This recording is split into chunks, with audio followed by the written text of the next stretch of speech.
I pozdrav svima, doktor s vama i dobrodošli u novi video. Danas ćemo pričati o 53. i 54. poglavlju Dragon Ball Super mange.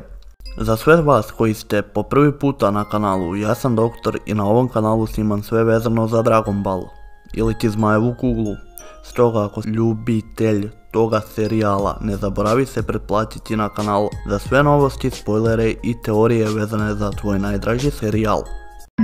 Evo ga doktor, ja ko Goku, svaki klipu obraća se Bogu, lajkuj klip, komentariši klip, šeruj klip, ej! U 53. poglavlju Dragon Ball Super mange se pojavljuju 3 nova lika, ali najvažnije je onaj pod imenom T3. Da, lik ima broj za ime iz nepoznatog razloga, ali glavna moć tog lika je kopiranje drugih moći sposobnosti koje zna borac kojeg uhvati za vrat. 73 je uhvatio Piccola za vrat i Piccolo je imao velike probleme u borbi protiv samog sebe. Ali onda se tu pojavio naš stari i dobro poznati junak Gohan.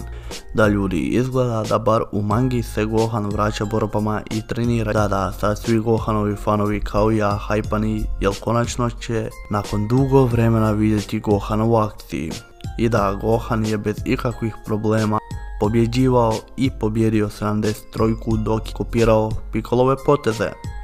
Piccolo je rekao da kad nema Gokua i Vegete na planeti da je Gohan najjači borac, što znači da za njega još ima nade da bude jači. Wow. Pitanje koje postavim u nekom dijelu klipa i 3 najbrža će dobiti pozdrav u idućem klipu.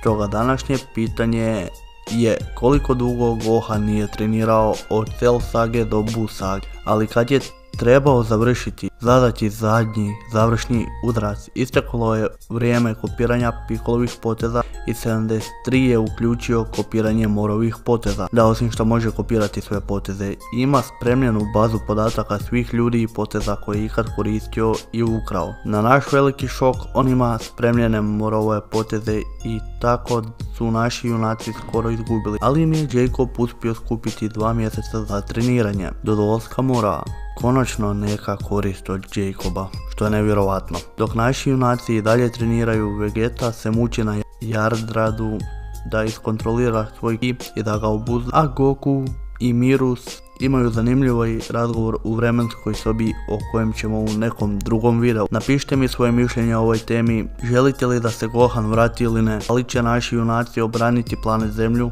ili ne. Želim znati vaše mišljenje u komentarima. Hvala vam što ste odgledali ovaj video do kraja. Ako vam se svidio ovaj video, ne zaboravite ga lajkati i pretplatiti se na kanal za još sličnih videa. To bi bilo to do ovog videa, mi se vidimo u idućem. Pozdrav!